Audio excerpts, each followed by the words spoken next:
Oke, kita ulang lagi ya teman-teman. Jadi komplain adalah sebuah kesempatan yang unik untuk memperkuat hubungan dengan customer. Nah, di sini kenapa dibilang unik? Tadi benar teman-teman jawabannya. Jadi, apakah komplain itu adalah sebuah keuntungan?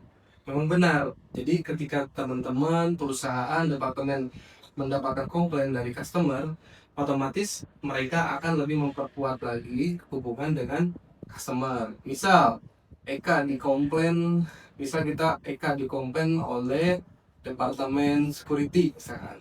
Ketika Eka tolong dong timnya nih ketika pembersihan kurang rapi gini-gini, otomatis Eka akan ngobrol nih dengan tim security. Nah di situ dari ngobrol itu teman-teman atau Eka bisa jadi akrab. Nah akrab itu akan menghasilkan sebuah keuntungan yang baik. Nah kemudian ketika teman-teman sudah memperkuat hubungan yang baik dengan customer, jadi customer itu akan lebih percaya ataupun loyal kepada kita. Selama teman-teman memberikan solusi yang terbaik, bukan hanya sekedar basa-basi. Nah, seperti itu. Jadi, kesempatan yang unik ini adalah sebuah kesempatan untuk memperkuat hubungan customer. Jadi ketika teman-teman nanti di lapangan, teman-teman sudah jadi leader, banyak yang mengkomplain, baik itu dari manajemen, baik dari customer, teman-teman terima aja. Tanamkan mindset di teman-teman, oh ini adalah kesempatan untuk perbaikan, oh ini kesempatan untuk kemajuan. Kita lanjut ke materi. Jadi apa itu yang dimaksud dengan komplain? Silakan versi masing-masing. Apa sih komplain tiap hari kedengeran komplain? Pak komplain sih ini, Pak komplain ini. Sesuatu yang diharapkan tapi tidak sesuai sama ekspektasi. Oke, Sampai ini sama. Jadi secara umum komplain itu memang sesuatu yang diharapkan tidak sesuai dengan kenyataan, ya kan? Sesuai diinginkan tidak sesuai dengan kenyataan. Jadi ketika teman-teman Ade, Eka beli sesuatu atau datang ke suatu tempat, harapan kita dari rumah, wah tempatnya enak, ke Bogor misalkan tempatnya enak, tapi pas lihat, waduh sesuai ya, udah komplain, dimulai komplain seperti itu. Oke. Nah, ada definisi komplain secara keseluruhan atau secara umum adalah keluhan merupakan sebuah ekspresi ketidakpuasan seseorang saat harapan tidak sesuai dengan kenyataan yang dapat diperuntukkan kepada sebuah organisasi, produk, layanan ataupun personal. Jadi komplain itu adalah ekspresi ketidakpuasan, ya perasaan. Setiap orang memiliki ekspresi yang berbeda-beda. Ada yang diem, ada yang ngedumel, ada yang langsung dikeluarin ya kan. Nanti kita bisa selanjutnya bicara tipe-tipe customer. Nah, ketidakpuasan ini dihasilkan dari mana? Saat harapan tidak sesuai dengan kenyataan. Rasa ketidakpuasan muncul ketika memang saya pengennya A yang dikasih B, saya maunya B yang dikasih C. Nah itu akan menimbulkan ketidakpuasan. Bohong kalau misalkan teman-teman minta A dikasih B, oh iya bang, makasih bang, nggak apa-apa. Bohong, pasti hati kecilnya, sekalipun ada yang misalkan orangnya penyabar, orangnya baik, tetap pasti ada rasa, kan saya bukan ini yang maksudnya, gitu. Jadi iya. digarisbawahi adalah harapan tidak sesuai dengan kenyataan itu adalah kunci dari sebuah komplain. Nah, implementasi di operasional di lapangan, coba teman-teman lihat ketika harapan customer dan harapan manajemen pengen lantainya kinclong, otomatis kan wah manajemen pengen kinclong nih, wah berarti kenyataannya misalkan masih kotor, berarti kita harus memperbaiki untuk sesuai harapan manajemen. Nah diperuntukkan kepada siapa saja? Yang pertama jelas organisasi, kemudian produk, layanan atau personal. Sebenarnya ini tuh sudah mencakup kepada organisasi. Cuma ketika teman-teman pengen pecah secara detail ada nih produk. Produknya apa? Ya mungkin biasanya kalau produk sih lebih ke penjualan ya. Kita bicaranya di layanan dan personal. Nah layanan dan personal ini saling keterkaitan. Ketika pelayanan teman-teman bagus, otomatis personalnya akan terangkat. Ketika pelayanannya buruk, otomatis personal juga akan terlihat juga buruk seperti itu. Misal Ade ketika bertugas jadi seorang leader di si pagi memantau seluruh toilet. Ternyata di pagi itu ada yang melakukan istilahnya anak-anaknya nggak terlalu bersih. Otomatis, wah kata pasien lo, wah ini siapa nih leadernya pagi-pagi nih? Oh ini toiletnya nggak bersih nih. Nah seperti itu. Otomatis nanti yang kena siapa? Personelnya adik kena, adiknya kena, seperti itu. Ataupun misalkan Eka di koridor siang, tapi Eka tuh maintenance si apa ngasih instruksinya jelas nih ke teman-teman. Wah pasien lo puas. Waduh ini bagus banget nih. Siapa nih yang ngelit pak hari ini siang ini? Oh Eka pak. Oh bagus nih personelnya bagus. Pelayanan buat si customernya juga maksimal seperti itu. Jadi biasanya teman-teman ketika pelayanannya jelek, personalnya otomatis ikut jelek. Ketika ini tidak di maintenance, tidak di handling, tidak dipelihara, nanti akan berdampak ke komponen organisasi. Contohnya apa? Kita tarik belakang. Kita sering di komplain di Google review ya. Maunya kotor, maunya ini, maunya ini. Nah itu berdampak karena ketika kita ada komplain di bagian kita tidak ada perubahan untuk memperbaiki. Sehingga menggulung-menggulung jadinya mereka lari ke organisasi. Mungkin karena customer mau komplain ke siapa ya? Kalau saja nggak kenal ya udah komplain tentang Siti-nya aja. Tentang Siti kotor, padahal kotornya cuma di Daisran doang misalkan. Padahal selebihnya bersih ya. Iya. Nah itu jadi kerugian ketika sebuah komplain sudah masuk ke ranah organisasi. Ya kita minimal menjaga sampai ke personal deh. Jadi leader udah ketahuan nih sebelum customer atau manajemen datang, minimal yang komplain ini personalnya itu leadernya sendiri.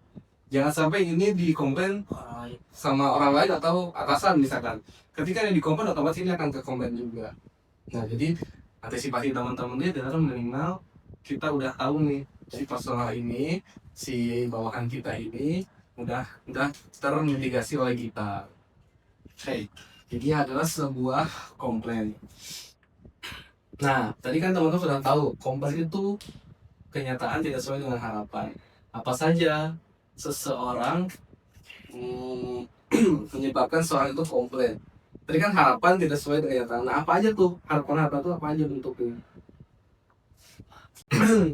Ada 5 sebab utama umum seorang customer itu atau seorang komplain. Pertama, kualitas produk tidak sesuai dengan ekspektasi. Nah, kita kan produknya ada pelayanan ya. Nah, ketika si customer ini berekspektasi bahwa maunya bersih, maunya ini ternyata yang dilihat masih ada bercak, masih ada ini, berarti kan kualitas pelayanan kita itu kurang. Nah seperti itu. Pertama kualitas produk, karena kita bicara pelayanan, ya jadi produknya itu adalah produk pelayanan. Kemudian yang kedua adalah pelayanan buruk. Nah kualitas produk sama pelayanan sebenarnya sama, cuma ini di sini lebih ke performa teman-teman pelayanannya. Ya greeting bisa masuk ke sini. Greeting, grooming, ketika teman-teman menyapa, nah itu menjadi penilaian. Karena kan di sini kan customer nanya kalau nggak seperti ya pasti ke yang pakai seragam ya kan. Nah itu juga teman-teman harus dibiasakan juga. Nanti apakah nanti teman-teman bisa memberikan contoh greeting kepada staf di bawahnya seperti itu, apakah yang baik seperti apa. Jangan sampai kadang kan namanya staf di bawah ya, kadang oh ya udah sono bu, nah, seperti itu kan di sana bu. Kadang ada yang memang udah biasa. Bapak Ibu silakan bersama sana. Nah teman-teman harus bisa jadi melihat staf di bawahnya nanti. Wah kira-kira nih si A kurang nih, jelas coba di coaching bisa nggak ya untuk nanti kalau ada sama bilang gini. Itu sebenarnya hal kecil, tapi ketika teman dilakukan itu akan berdampak besar kepada tim teman-teman. Yang kedua adalah harga dan transparansi biaya. Kita bisa simpan aja di sini karena kita kan bukan yang jualan ya. Kemudian yang keempat, ketidakjelasan informasi. Nah ini masih bisa masuk ke teman-teman karena kenapa? Ketika teman-teman sudah tahu area kita, produk knowledge kita, Eka, ada udah hatam lah tentang situs Superblog. Ada nih staffnya, ternyata ditanya sama customer lantai 2, rame-rame malah diarahin kan ke Umami. Nah itu kan berarti informasinya nggak jelas ya. Nah itu akan menyebabkan juga seorang itu komplain. buru-buru nih janjian sama pacarnya atau sama koleganya buat ketemu di food court. Sama misalkan ini mah Harun, misalkan sama si Harun, Pak, Bapak belok aja ke sana, pas kok di sini nggak ada ya, Taf? Di mana Pak, lantai 2? Ternyata misalkan security, Pak, di atas. Nah, berarti dia akan timbul komplain tuh. Gimana sih? Iya, gimana sih itu tadi petugas keamanan, petugas kebersihannya nih. Iya. Nanti buka Google review, kebersihan tidak memberikan informasi yang jelas. Nah, itu akan menimbulkan komplain. Kemudian yang kelima ada sistem dan teknologi yang tidak update. Nah, saya belum tahu nih sejauh ini apakah di operasional sudah ada sistem atau teknologi yang terupdate tidak. Berarti masih mesin ya. Mm-mm. Berarti sejauh ini lebih ke teknologi ya. Kalau sistem mungkin belum masuk, belum sampai ke sistem ya. Karena kan memang jenis pekerjaannya ya pekerjaan, betul, pekerjaan yang melakukan pergerakan ya, bukan yang pemantauan. Nah, ya mungkin nanti bisa jadi teman-teman leader di sini ketika memang rajin membaca, rajin melihat sumber-sumber, tidak menutup kemungkinan si sistem ini mungkin bisa jadi masuk suatu saat nanti ya. Karena ketika kita lihat di internet udah ada kan teknologi yang robot bisa membersihkan ini, robot bisa ini. Nah, masanya kita kalah. Iya. Kita memitigasi, meskipun kita juga nggak tahu ya di sini apakah nanti kedepannya bisa pakai robot. Setidaknya teman-teman leader, teman-teman supervisor bisa mengetahui update terhadap sistem dan teknologi khususnya di bidang housekeeping ya. Oke, jadi ada 5 ya teman-teman, nggak apa-apa. Yang harga mungkin teman-teman bisa skip, tapi yang 4 ini teman-teman bisa coba direnungkan, coba di flashback ke belakang. Oh iya ya, pelayanan. Oh iya ya, informasi. Oh iya, sistem. Oh iya, kualitas pekerjaannya. Coba dilihat lagi. Nanti ketika teman-teman udah merasakan, oh ini kesini juga bakal ketemu alurnya. Oke. Nah, tadi teman-teman baru komplain, baru pengertian komplain dan sebab utama komplain. Kita belum masuk ke intinya ya, handling komplain. Nah, sekarang kita masuk ke definisi handling komplain. Sebenarnya hanya segini saja teman-teman, hanya singkat saja. Menerima dengan baik keluh kesah dari customer, baik customer eksternal atau internal, melalui komplain langsung maupun tidak langsung. Jadi definisi handling komplain itu adalah menerima dengan baik keluh kesah dari customer. Sampai sini aja, menerima dengan baik keluh kesah dari customer. Intinya adalah menerima dengan baik. Nah, ketika kita dihadapkan dengan komplain, sebisa mungkin kita jangan ada reaksi ataupun sikap yang akan menimbulkan komplain berlipat atau komplain tambahan gitu. Baik customer eksternal maupun internal. Teman-teman tahu perbedaan eksternal dan internal? Itu internal itu orang dalam gedung, eksternal itu kayak kamar. Betul. Kalau komplain langsung maupun tidak langsung, Kalau langsung ke orangnya langsung, kalau tidak langsung bisa melalui seperti Google atau yang terus nah ya syukurlah calon leader di sini bisa mengetahui basic dari kriteria customer maupun komplain. Karena ketika teman-teman sudah menguasai eksternal apa, internal apa, nanti ketika handling komplain teman-teman nggak bakal bingung.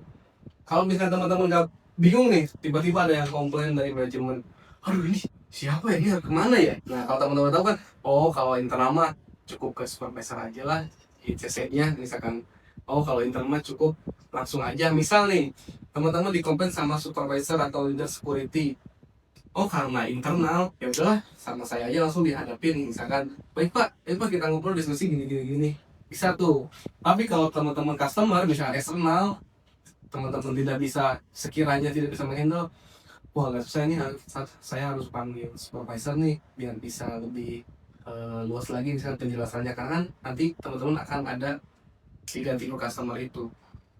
Jadi ketika teman-teman bisa membedakan eksternal internal, otomatis dalam pengambilan atau penanganan komplain pun teman-teman masih akan lebih tahu lah, lebih luas. Nah kalau komplain tidak langsung, sepertinya tidak akan bisa dihandle dengan teman-teman ya.